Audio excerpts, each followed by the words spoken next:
Dalam Alkitab, Paulus dan Barnabas memberitakan Injil kepada bangsa kafir. Kemudian, pengabaran mereka untuk pertama kalinya berakhir. Pengabaran Injil ke bangsa asing telah selesai. Mereka kembali ke Antiokhia di Syria.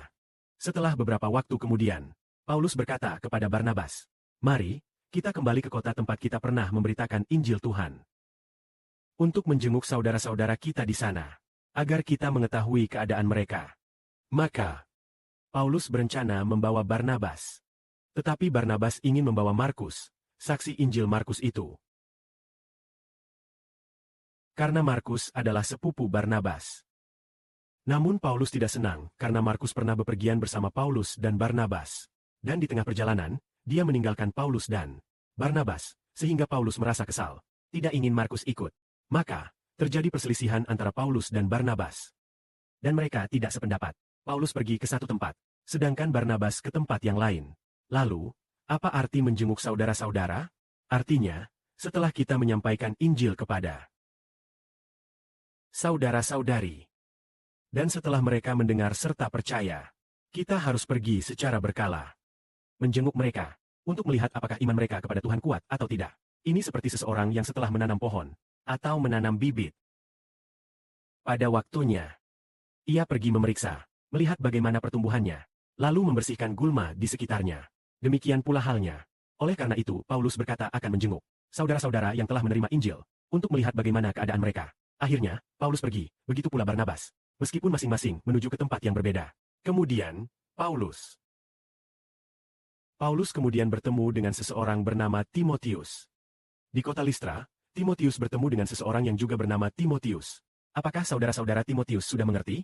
Paulus menulis surat pertama kepada Timotius, dan surat kedua kepada Timotius. Kemudian ia membawa Timotius, yang imannya kepada Tuhan sangat kuat. Sehingga Paulus membawa Timotius bersamanya. Setelah itu, mereka tidak tahu kemana harus pergi untuk memberitakan Injil. Lalu, pada malam hari, Paulus melihat suatu penglihatan.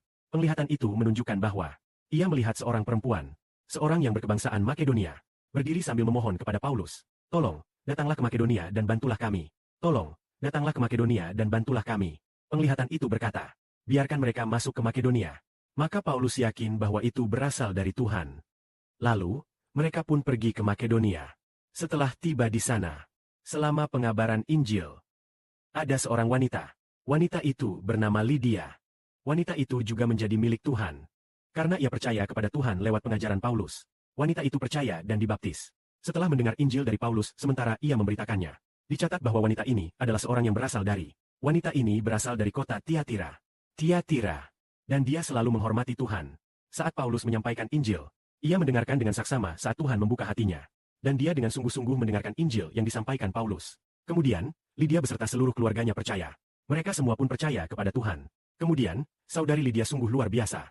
Ia sangat murah hati. Mungkin, hal itu agak mirip dengan saudari yang Yun kita saat ini. Dia dengan sepenuh hati mengundang Paulus.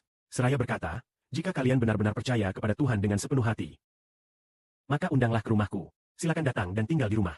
Dia berkata, "Jika kalian beranggapan bahwa aku sungguh-sungguh pengikut Tuhan, silakan tinggal di rumahku."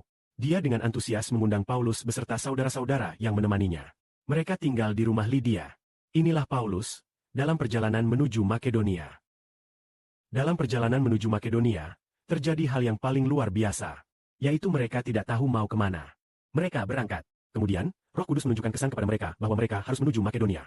Setelah tiba di Makedonia, saat mereka menyampaikan Injil, ternyata beberapa orang menerima, termasuk Lydia.